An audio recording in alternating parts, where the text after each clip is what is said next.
Bienvenue dans les petites histoires de Michel, un podcast dans lequel je raconte mon exploration de la cuisine japonaise.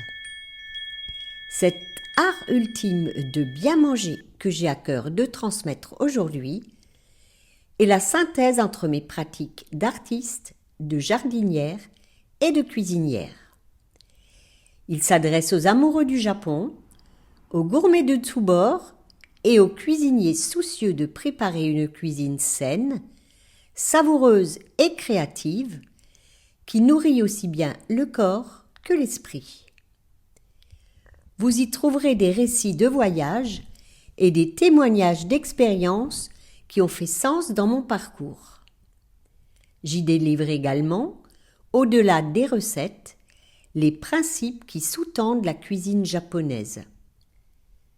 Nous ferons des visites dans le jardin, source d'émerveillement et d'abondance, et nous prêterons l'oreille à des personnes qui ont contribué à enrichir mon parcours dans l'oasis nippone que je me suis créée. Belle écoute à vous! Un repas kaiseki, c'est voyager au Japon sans payer de billets et sans le jet lag. Le banquet japonais que je vous présente est une proposition calée sur la saison automnale, quand le froid et la brune commencent à nous envelopper et que ciel et terre se fondent.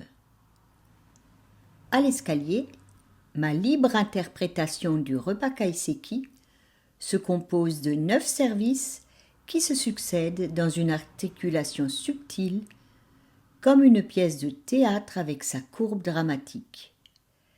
Bien calé sur la saison, il se focalise sur les produits qui vont l'exprimer au mieux. Ce sont les récoltes du jardin qui organisent sa trame. La vaisselle sélectionnée contribue à donner cette impression de saison. En automne, ce sont des céramiques lourdes, épaisses, souvent de ma propre création, qui serviront d'écrin au mets.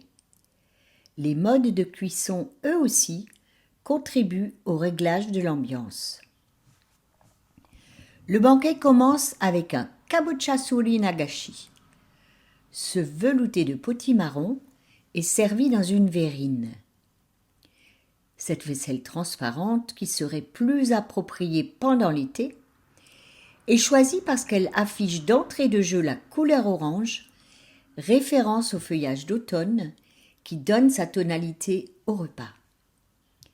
Quelques éclats de châtaigne renforcent la douceur de cette mise en bouche et confirment l'impression de saison. Le deuxième service, c'est le namasu, un mélange croquant de bâtonnets de carottes et de radis daikon, salé et pressé. Assaisonné de vinaigre de tosa, aromatisé à la bonite séchée, le namasu apporte la touche d'acide qui contrebalance le moelleux et la douceur du plat précédent. D'ici un mois, ce plat prendra une connotation symbolique dans le repas du Nouvel An. Le blanc du daikon évoque l'argent, tandis que l'orange de la carotte fait référence à l'or. Tout cela pour appeler de ses vœux la prospérité dans la nouvelle année. Le troisième plat nous ramène vers la douceur. Chawanmushi est un flan cuit à la vapeur, servi dans des coupelles en porcelaine, élaboré par Justina, l'une des céramistes présentes à la boutique de l'Escalier. Elle y inscrit des fragments d'un texte de Nicolas Bouvier concernant la cérémonie du thé. Une cuillère en bois est tout indiquée pour pénétrer délicatement dans la préparation tremblante où des surprises se dévoilent au fur et à mesure que l'on plonge dans le fond du contenant. Le quatrième mets vient en apothéose de la première partie du menu. C'est Hassun. Hassun, c'est une assiette de 24 cm sur laquelle on sert des délicatesses de saison. Catherine Colomba Une autre céramiste présente à la boutique a créé cette vaisselle codifiée. Hassoun, c'est le plat le plus élaboré du menu kaiseki de l'escalier. De toutes petites portions, de couleurs, textures et saveurs bien contrastées, qui en appellent autant à la vue qu'au palais. La légère amertume du karasumi, une préparation d'œufs de cabillaud fumé, contenue dans une feuille d'endive, s'oppose au piquant d'une rondelle de betterave rouge, surmontée d'une mousse de cette même betterave, additionnée de réfort, notre wasabi alsacien. Le radis daikon, incontournable dans un repas japonais, est présenté de deux manières. Finement râpé, il se présente sous forme d'un nuage mousseux sur un morceau de haddock cuit à la vapeur de saké.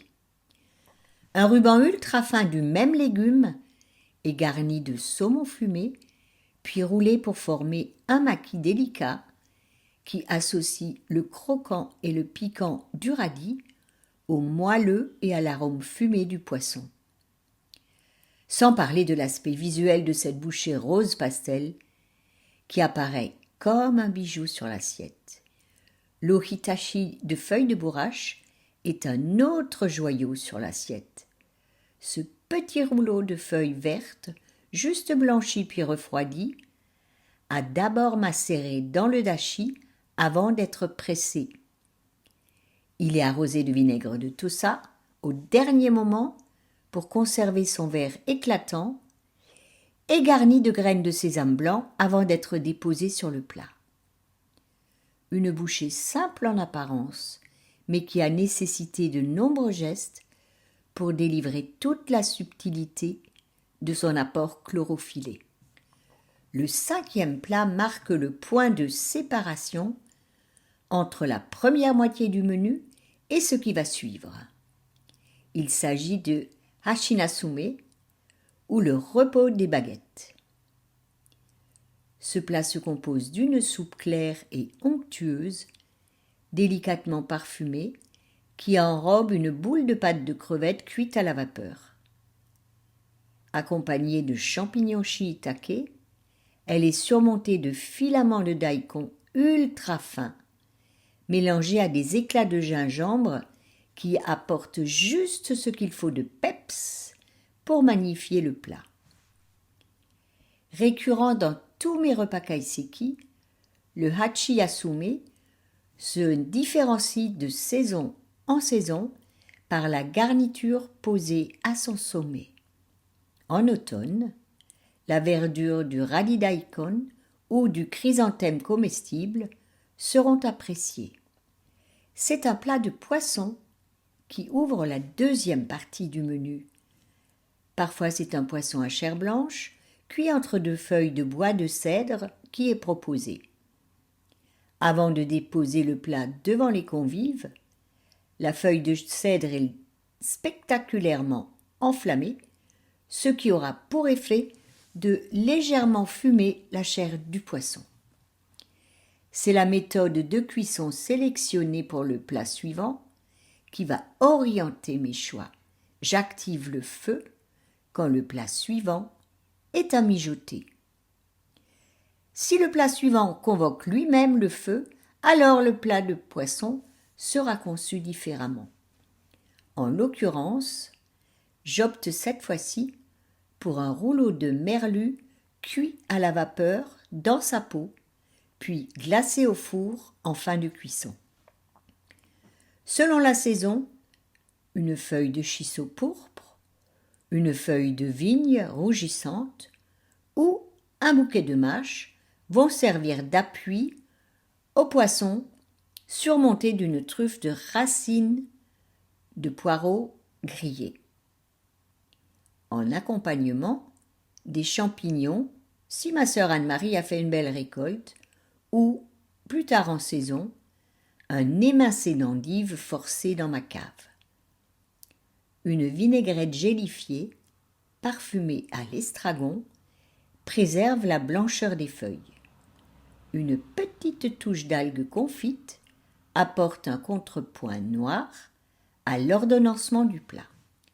Le plat de viande de ce menu, Kamo Hobayaki, est conçu pour susciter la sensation rustique du chasseur qui se réchauffe auprès d'un feu dans une clairière.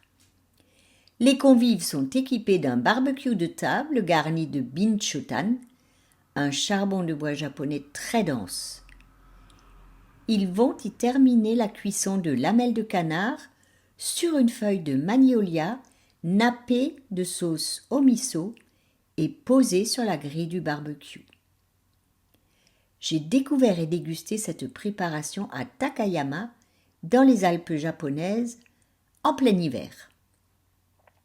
La salinité de la sauce miso est adoucie par du saké, un jaune d'œuf, et de la pâte de sésame, et aromatisée avec du verre de poireau et des zestes de yuzu. Une assiette de légumes colorés accompagne la dégustation.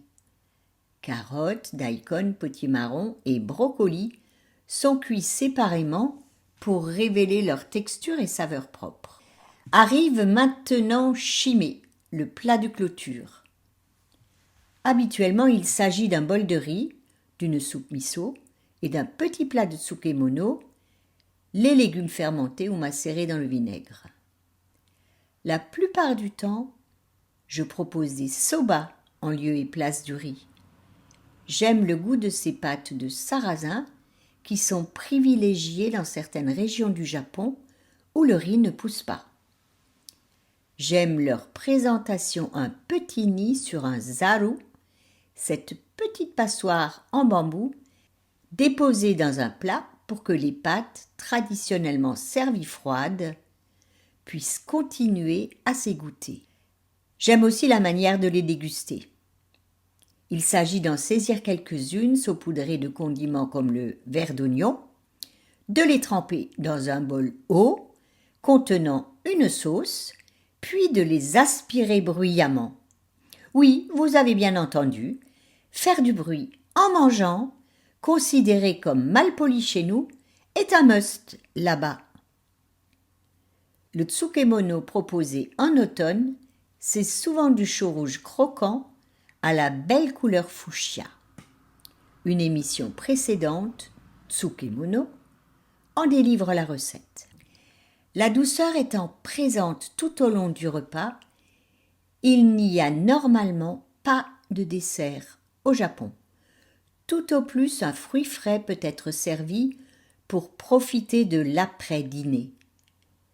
Mais mes convives, même si je leur tiens ce discours, savent qu'il y aura une petite douceur pour clore leur voyage. En automne, un kuri chakin shibori est tout indiqué. C'est une purée de marron vanillé onctueuse pressée dans une étamine de coton. Cette petite portion en forme de châtaigne, poudrée de chocolat, est accompagnée de quelques éclats de marron glacé et d'un dernier soubresaut de la saison précédente, une fleur de bégonia. En accompagnement, je propose un hojicha, un thé japonais torréfié au parfum boisé qui contient peu de théine. L'orchestration d'un tel repas est rendue possible grâce à l'assistante de ma sœur Anne-Marie, elle aussi professionnelle dans le domaine culinaire. Excellente cuisinière, elle a son propre registre qu'elle déploie dans son entreprise de cuisine à domicile. Dans les kaiseki de l'escalier, elle met son habileté de cuisinière au service de mon orientation culinaire centrée sur le Japon. Très bien organisée, elle veille en arrière-plan pour une fluidité du service à nos convives. Un vieux rêve d'œuvrer ensemble au fourneau se concrétise dans cette collaboration. Complémentaires dans notre collaboration, nous œuvrons sereinement. Cette énergie fluide et notre complicité contribuent à la qualité énergétique des plats que nous élaborons et par ricochet à l'ambiance d'une soirée au comptoir de l'escalier. Itadakimasu! Un nouvel épisode des Petites Histoires de Michel vous attend tous les mardis. Pensez à vous abonner à ma newsletter pour continuer de voyager au Japon avec moi.